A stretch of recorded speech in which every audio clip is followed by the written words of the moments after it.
उत्पत्ति 43:1। देश में अकाल और भी भयंकर होता गया। 2। जब वह अन्न जो वे मिस्र से ले आए थे समाप्त हो गया, तब उनके पिता ने उनसे कहा, फिर जाकर हमारे लिए थोड़ी सी भोजनवस्तु मोल ले आओ। 3। तब यहूदा ने उससे कहा, उस पुरुष ने हमको चेतावनी देकर कहा, यदि तुम्हारा भाई तुम्हारे संग न आए तो तुम मेरे सम्मुख न आने पाओगे। 4। इसलिए यदि तू हमारे भाई को हमारे संग भेजे तब तो हम जाकर तेरे लिए भोजनवस्तु मोल ले आएंगे। 5।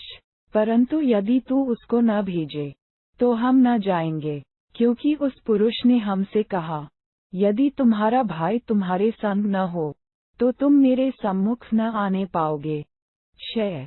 तब इस्राएल ने कहा, तुमने उस पुरुष को ये बताकर कि हमारा एक और भाई है, क्यों मुझसे बुरा बर्ताव किया? उद्धरण चिन्ह। 7। उन्होंने कहा, जब उस पुरुष ने हमारी और हमारे कुटुंबियों की स्थिति के विषय में इस रीति पूछा, क्या तुम्हारा पिता अब तक जीवित है? क्या तुम्हारे कोई और भाई भी है? तब हमने इन प्रश्नों के अनुसार उससे वर्णन किया। फिर हम क्या जानते थे कि वह कहेगा, अपने भाई को यहाँ ले आओ। 8। फिर यहूदा ने अपने पिता इस्राएल से कहा, उस लड़के को मेरे संग भेज दे कि हम चले जाएं, इससे हम और तू और हमारे बाल बच्चे मरने न पाएंगे, वरन जीवित रहेंगे। 9। मैं उसका जामिन होता हूँ, मेरे ही हाथ से तू उसको वापस लेना। यदि मैं उसको तेरे पास पहुंचाकर सामने न खड़ा कर दूं, तब तो मैं सदा के लिए तेरा अपराधी ठहरूंगा। 10। यदि हम लोग विलंब न करते तो अब तक दूसरी बार लौट आते। 11।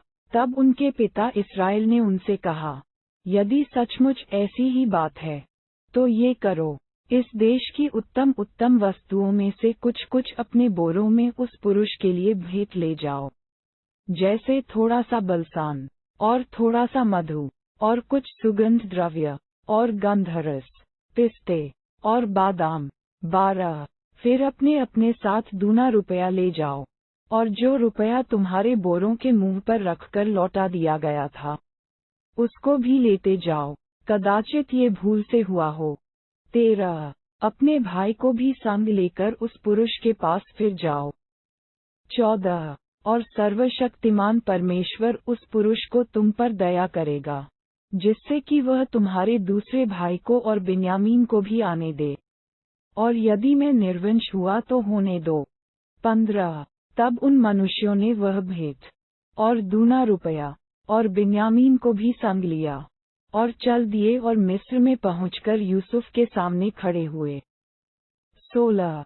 उनके साथ बिन्यामीन को देखकर यूसुफ ने अपने घर के अधिकारी से कहा, उन मनुष्यों को घर में पहुंचा दो और पशु मारकर भोजन तैयार करो, क्योंकि वे लोग दोपहर को मेरे संग भोजन करेंगे।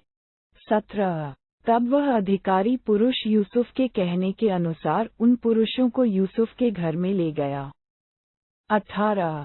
जब वे यूसुफ के घर को पहुंचाए गए तब वे आपस में डरकर कहने लगे, जो रुपया पहली बार हमारे बोरों में लौटा दिया गया था उसी के कारण हम भीतर पहुंचाए गए हैं, जिससे कि वह पुरुष हम पर टूट पड़े और हमें वंश में करके अपने दास बनाए और हमारे गदहों को भी छीन ले। 19। तब वे यूसुफ के घर के अधिकारी के निकट जाकर घर के द्वार पर इस प्रकार कहने लगे। 20। हे हमारे प्रभु, जब हम पहली बार अन्न मोल लेने को आए थे। 21। तब हमने सराय में पहुंचकर अपने बोरों को खोला, तो क्या देखा कि एक एक जन का पूरा पूरा रुपया उसके बोरे के मुंह पर रखा है, इसलिए हम उसको अपने साथ फिर लेते आए हैं। 22। और दूसरा रुपया भी भोजनवस्तु मोल लेने के लिए लाए हैं, हम नहीं जानते कि हमारा रुपया हमारे बोरों में किसने रख दिया था। 23।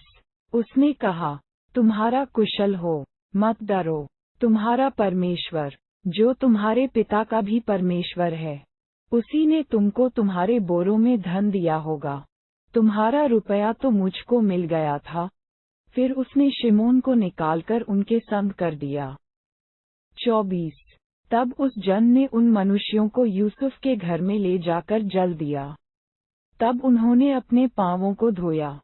फिर उसने उनके गदहों के लिए चारा दिया। 25। तब ये सुनकर कि आज हमको यहीं भोजन करना होगा, उन्होंने यूसुफ के आने के समय तक, अर्थात दोपहर तक, उस भेंट को इकट्ठा कर रखा। 26। जब यूसुफ घर आया तब वे उस भेंट को, जो उनके हाथ में थी, उसके सम्मुख घर में ले गए और भूमि पर गिरकर उसको दंडवत किया। 27। उसने उनका कुशल पूछा और कहा, क्या तुम्हारा बूढ़ा पिता, जिसकी तुमने चर्चा की थी, कुशल से है? क्या वह अब तक जीवित है? उद्धरण चिन्ह। 28। उन्होंने कहा, हाँ, तेरा दास हमारा पिता कुशल से है और अब तक जीवित है। तब उन्होंने सिर झुकाकर फिर दंडवत किया। 29। तब उसने आंखें उठाकर और अपने सगे भाई बिन्यामीन को देखकर पूछा, क्या तुम्हारा वह छोटा भाई, जिसकी चर्चा तुमने मुझसे की थी, यही है?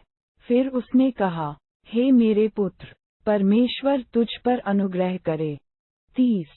तब अपने भाई के स्नेह से मन भर आने के कारण और यह सोचकर कि मैं कहाँ जाकर रोऊं, यूसुफ तुरंत अपनी कोठरी में गया और वहां रो पड़ा। 31। फिर अपना मुंह धोकर निकल आया और अपने को शांत कर कहा, भोजन परोसो। 32। तब उन्होंने उसके लिए तो अलग, और भाइयों के लिए भी अलग, और जो मिस्री उसके संग खाते थे, उनके लिए भी अलग, भोजन परोसा, इसलिए कि मिस्री इब्रियों के साथ भोजन नहीं कर सकते, वरन मिस्री ऐसा करना घृणा समझते थे। 33। सो यूसुफ के भाई उसके सामने, बड़े बड़े पहले और छोटे छोटे पीछे, अपनी अपनी अवस्था के अनुसार क्रम से बैठाए गए। ये देख वे विस्मित होकर एक दूसरे की ओर देखने लगे। 34। तब यूसुफ अपने सामने से भोजन वस्तुएं उठा उठाकर उनके पास भेजने लगा, और बिन्यामीन को अपने भाइयों से 5 गुना भोजन वस्तु मिली, और उन्होंने उसके संग मनमाना खाया पिया। तारांकन।